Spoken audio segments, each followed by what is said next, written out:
Hello बच्चों, so let's see the question. The question says calculate the equilibrium constant for the following reaction at 298 Kelvin and 1 atm pressure.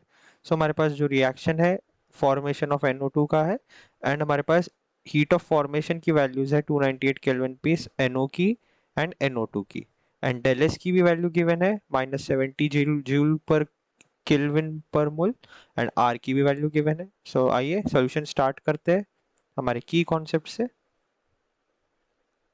यहाँ पे हमारा की concept ऐसा term होगा जो del H heat of formation del S और equilibrium constant और इतने जो रैंडम टर्म है उन्हें सब जोड़े और वो होगा Gibbs free energy. Gibbs free energy इसे हम डेल जी से रिप्रेजेंट करते हैं या जी. और इसके जो दो फॉर्मूले जो हम यहाँ यूज करेंगे सो उसमें से पहला फॉर्मूला रहेगा डेल जी जो main formula -2.303 R T log base 10 k. Here del G is gives free energy.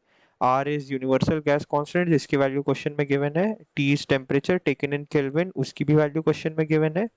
And log base 10 k यानी लॉगरिथम बेस 10 और k यानी हमारा इक्विलिब्रियम कांस्टेंट. ये लेट अस अज्यूम कि ये k है. और जो दूसरा फॉर्मूला जो मेन हम यूज करेंगे वो रहेगा del G is equal to del H minus T del S. ये गिब्स फ्री एनर्जी और स्पॉन्टेनिटी में रिलेशन बताता है. डेल जी यानी Gibbs free energy, del H यानी चेंज इन एंथैल्पी जो हम निकालेंगे हीट ऑफ फॉर्मेशन की वैल्यूज से. टी टेम्परेचर केल्विन में लेते हैं and del S change in entropy उसकी वैल्यू हमारे पास गिवन है. सो फर्स्ट ऑफ ऑल हम डेल एच निकालते हैं रिएक्शन का. डेल एच का जो बेसिक फॉर्मूला वो होगा summation del H F of products यानी सब सारे प्रोडक्ट्स के हीट ऑफ फॉर्मेशन का addition minus summation of del H F यानी heat of formation of reactants. ये सारे रिएक्टेंट्स के हीट ऑफ फॉर्मेशन का एडिशन. सो अगर प्रोडक्ट्स में देखें तो एक ही प्रोडक्ट है NO2 और NO2 के हीट ऑफ फॉर्मेशन की वैल्यू गिवन है 33.8 किलो जूल. किलो जूल में है वैल्यू, हम ये याद रखेंगे. 33.8 माइनस अब हम रिएक्टेंट्स में बात करें तो दो रिएक्टेंट्स है NO एंड हाफ O2. तो उसकी हीट ऑफ फॉर्मेशन की बात करेंगे सो NO की हीट ऑफ फॉर्मेशन की वैल्यू गिवन है 90.4 kilo joule plus oxygen. Oxygen की वैल्यू जीरो लेंगे, क्यों लेंगे बताता हूँ. यहाँ हाफ O2 है, this would be zero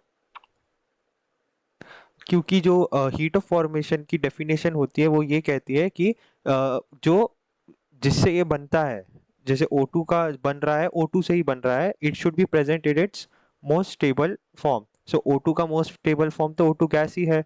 so O2 gas से O2 गैस तो हम बना नहीं सकते, सो देयरफॉर वहाँ कोई रिएक्शन नहीं होगी and hence heat of formation हम जीरो लेने वाले हैं. सो इसे सॉल्व करेंगे तो हमारे पास डेल एच की वैल्यू आ जाएगी -56.6 kilo joule.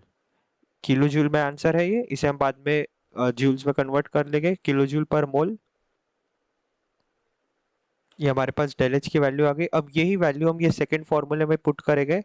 So del G is equal to del H which is -56.6 into 10⁻³ joule per mole minus temperature हमारे पास है 298 केल्विन एंड डेल एस की वैल्यू है -70 जूल पर केल्विन. इसे जब हम सॉल्व करेंगे तो हमारे पास डेल जी की वैल्यू आ जाएगी -35,740. अब हमारे पास डेल जी आ चुका है.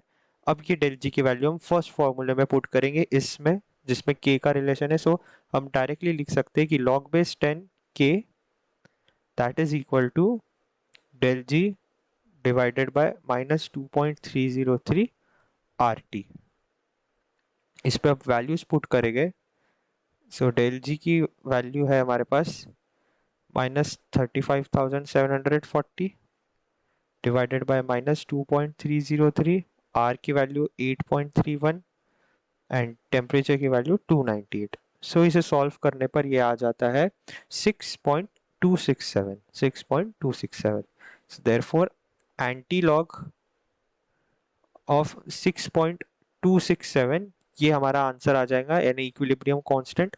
और जब इसे सॉल्व करेंगे तो हमारे पास इक्विलिब्रियम कांस्टेंट की वैल्यू आ जाएगी 1.85 into 10⁻⁶. So final closing statement अगर बोलूँ so it would be that the equilibrium constant for the given reaction is 1.85 into 10⁻⁶. So I hope you understood this well. All the best.